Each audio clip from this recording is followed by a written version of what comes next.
Hello everyone. आपल्या सर्व स्पर्धा परीक्षेचा अभ्यास करणाऱ्या विद्यार्थी मित्र आणि मैत्रिणींना नमस्कार. आपण हा व्हिडिओ मुद्दाम म्हणजे जागतिक महिला दिनाच्या निमित्ताने बनवत आहोत. आणि हा व्हिडिओ फक्त मुलींसाठी आहे किंवा महिलांसाठी आहे असंही नाही आहे, राईट. ठीक आहे, म्हणजे आपली प्रत्येक पुरुषाची जबाबदारी आहे की आपल्याबरोबर असणाऱ्या महिलांना योग्य तो सन्मान मिळावा. त्या अनुषंगाने मी हा व्हिडिओ बनवत आहे. सर्वप्रथम जागतिक महिला दिनाच्या शुभेच्छा. 8 मार्च हा जागतिक महिला दिवस आपण साजरा करत असतो दरवर्षी. याही वर्षी स्टेप अप अकॅडमी थोड्याशा वेगळ्या भूमिकेने तुमच्यासमोर आलेली आहे. आपल्या महिला अधिकारी ज्या प्रशासनामध्ये आहेत, मग त्या माझ्या काही बॅचमेट्स आहेत, काही माझे सिनियर आहेत आणि काही आपले विद्यार्थिनी आहेत. तर या सर्वांचे त्यातले काही अधिकाऱ्यांचे पत्र तुमच्यापर्यंत पोहोचवत आहोत आम्ही. त्यांनी काही तुम्हाला पत्र पाठवलं आहे की या प्रशासनामध्ये काम करत असताना त्यांना चॅलेंजेस कशा असतील, त्यांचा या प्रवासामध्ये काय होतं, त्यांना काय अडचणी आल्या होत्या, आणि मग तुम्हाला हा प्रवास तुम्हाला अपील होईल की बाबा हा समान अडचणी, सारख्याच अडचणी जवळपास मला आलेल्या आहेत. आणि त्यामुळे ते पत्र किंवा तो जो कंटेंट आहे तो नक्की वाचा. त्याबद्दलचा दररोज एक पत्र, दररोज एक लेटर आमच्याकडून यूट्यूबवर पोस्ट होईल. तुम्ही तो व्हिडिओ किंवा ते लेटर, पत्र नक्की वाचा आणि त्याच्या प्रतिक्रिया नक्की कळवा. स्टेप अप अकॅडमी या फेजमध्ये वेगवेगळ्या टप्प्यावर आपण वेगवेगळ्या पद्धतीने आणखीन काही गोष्टी करण्याचा प्रयत्न करत असतो. आज किंवा तुम्ही हा व्हिडिओ आज बघताय 7 तारखेला किंवा उद्या बघताय 8 मार्चला, किंवा काही लोक त्यानंतर बघतील.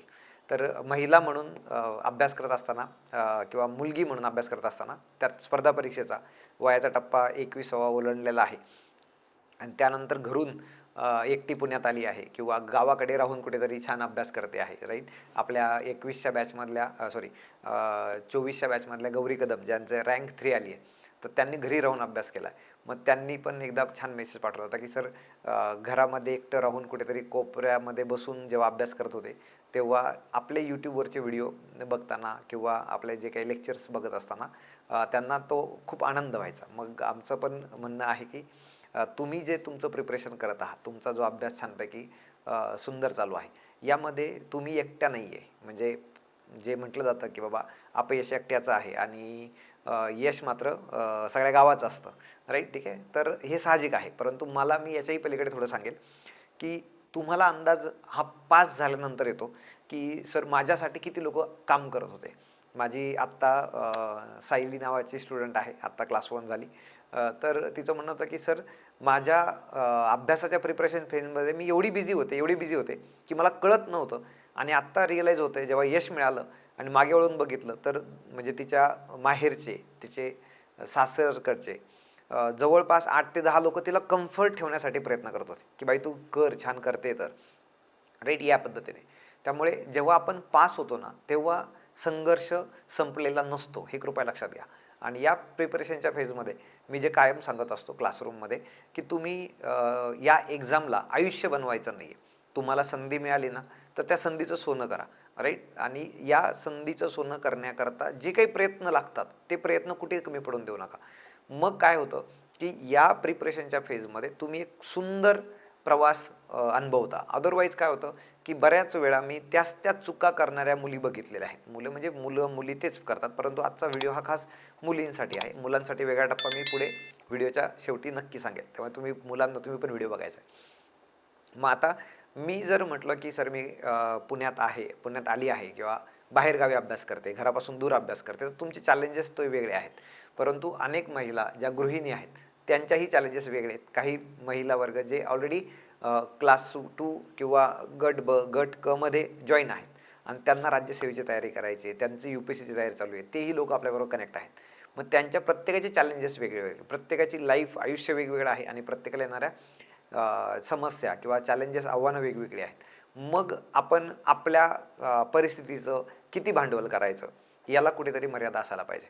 मग याला खरंच मला कोणीतरी माझी कीव करावी आणि एक मी महिला आहे किंवा मुलगी आहे म्हणून मला काहीतरी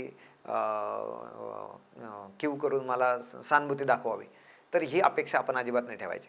जर तुम्ही महिला आहात आणि तुम्ही या प्रिपरेशनच्या फेजमध्ये आला आहात तर तुम्ही ताकद लावा. राज्यसेवेच्या 2025च्या मुख्य परीक्षेमध्ये माझ्या ज्या विद्यार्थिनी राज्यसेवेतून पूर्वपरीक्षेला पास झाल्या आहेत त्या सगळ्यांना मी चॅलेंज दिलेलं आहे की तुम्ही राज्यात पहिलं यायचं आहे. मला डिस्क्रिप्टिव्ह एक्झाम आहे आणि मला मुलगी राज्यात पहिली पाहिजे यावर्षी 2025लाच. कारण की डिस्क्रिप्टिव्हमध्ये जर तुमचा अभ्यास छान असेल तर मग निश्चितपणे जे प्रेझेंटेशन आहे, रायटिंग स्किल आहे, हस्ताक्षर आहे आणि त्याच्यानंतर इंटरव्ह्यू आहे, तर या सगळ्या गोष्टी आपल्या फेवरमध्ये जातात.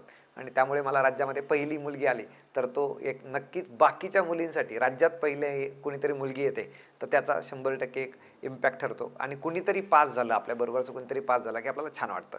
आणि त्यामुळे मी पर्टिक्युलरली मुली ज्या प्रिपरेशनच्या फेजमध्ये आहेत त्यांना मी सांगेल की तुमचा अभ्यास, राईट, तुमचे टार्गेट्स ते समोर ठेवा. बाकी अनेक अडचणी येतील आणि बाकी अनेक गोष्टी घडतील, पण मला असं वाटतं की एक संधी स्पर्धा परीक्षेचा अभ्यास करण्याची ही सगळ्यांना, गावाकडच्या सगळ्या मुलींना मिळते का? तर नाही मिळत, राईट. ज्या पुण्यात मुली आहेत किंवा बाहेर घरापासून बाहेरगावी राहतात, पुण्यात बाहेर संभाजीनगरला असेल, नागपूरला असेल, इकडे आपल्या कोल्हापूरला असतील, नाशिकला असतील, त्या सर्वांसाठी एक जो मुद्दा मी सांगतो की किती तुम्हीच विचार करा की तुमच्या घरातून तुम्ही अभ्यासाला आले आहात घर सोडून आणि तुम्हाला तुमच्याबरोबरच्या क्लासरूममधल्या किती मुली आहेत अशा की ज्या खरंच अभ्यास करत आहेत या स्पर्धा परीक्षेमध्ये, घरच्यांनी परवानगी दिलेली आहे. मग तुम्हाला रिअलाइज होईल की नाही सर, माझ्याबरोबर फार कमी मुली आहेत, बहुतेकांचे लग्न झालेले आहेत किंवा बहुतेक लोक सेटल झालेले आहेत.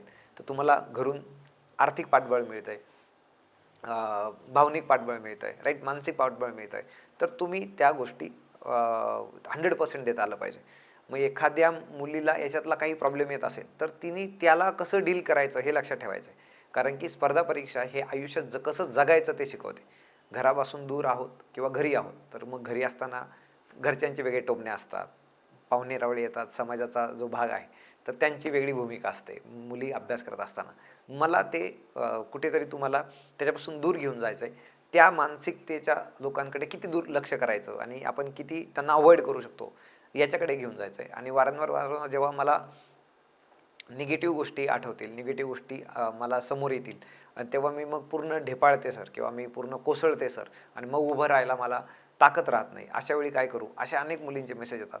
तेव्हा मी तेच सांगतो की आपल्या कर्मावर विश्वास ठेवायचा आणि तो बघतोय त्याच्यावर ताकद आहे, त्याच्याकडे भरपूर ताकद आहे. तुमची परिस्थिती एका निकालाने बदलणार आहे.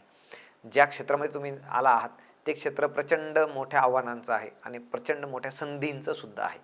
आणि प्रशासनात पास होणं आणि प्रशासनात जाणं ही पहिली प्रायोरिटी आपली आत्ता आहे.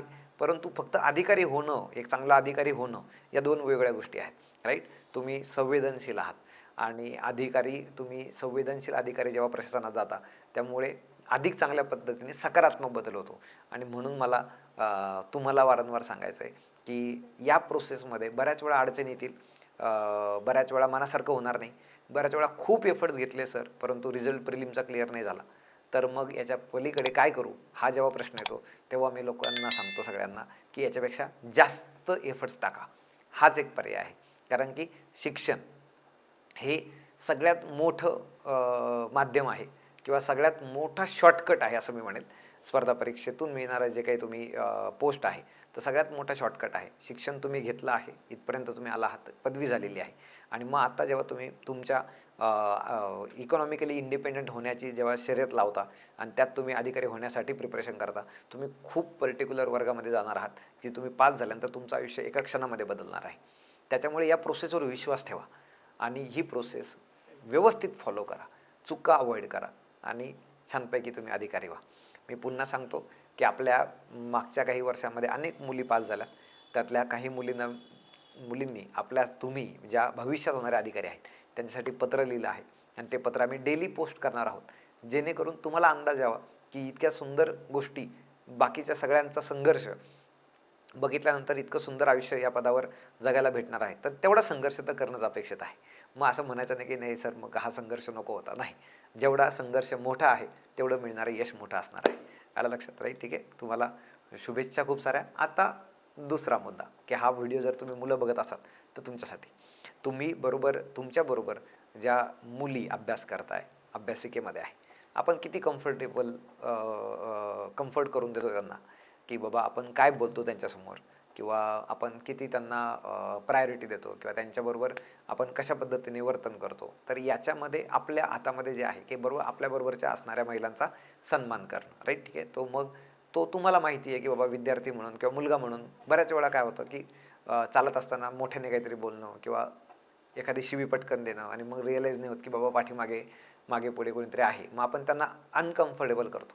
आलं लक्षात, राईट? ठीक आहे. मग अभ्यासिकेत असेल, कोणी मोठ्याने बोलतंय किंवा लेक्चरमध्ये असेल किंवा क्लासमध्ये माझ्याकडे बऱ्याच वेळा असं तक्रारी येतात की सर, एखाद्या मुलीने क्लासमध्ये प्रश्न विचारला ना की पाठीमागच्या बेंचवरचे मुलं छानपैकी काहीतरी कमेंट पास करतात किंवा खिकी खिकी काहीतरी करतात. मग हे खरंच आपलं बिहेवियर अधिकारीपणाला शोभणार आहे का? तर मला वाटतं की नाही. तर पुन्हा एकदा महिला दिन आहे. महिला दिनाच्या निमित्ताने महाराष्ट्रामध्ये जेवढ्या कर्तृत्ववान महिला होऊन गेल्यात त्याच्यामध्ये त्या सर्वांना नमन. आणि तुम्ही आणखीन जास्त ज्या मी रणरागिणी म्हणतो की ज्या महिला भावी अधिकारी घडणार आहेत आणि महाराष्ट्रामध्ये उत्तम प्रशासन चालवणार आहेत, त्या सर्वांना या महिला दिनाच्या निमित्ताने माझ्याकडून खूप साऱ्या शुभेच्छा. या प्रोसेसमध्ये तुम्ही इन्व्हॉल्व आहात, तुम्ही नशीबवान आहात. या प्रोसेसमधून एफर्ट्स टाकायचे आहेत आणि या एफर्ट्स टाकल्यानंतर तुम्हाला यश मिळतं. फक्त सातत्य ठेवा, संयम ठेवा आणि शिस्त ठेवा. कळालं? ठीक आहे. तर भेटत राहू पुढच्या काही दिवसामध्ये परत वेगवेगळ्या माध्यमातून. तुम्हाला शुभेच्छा खूप साऱ्या. All the very best. Thank you very much. Bye.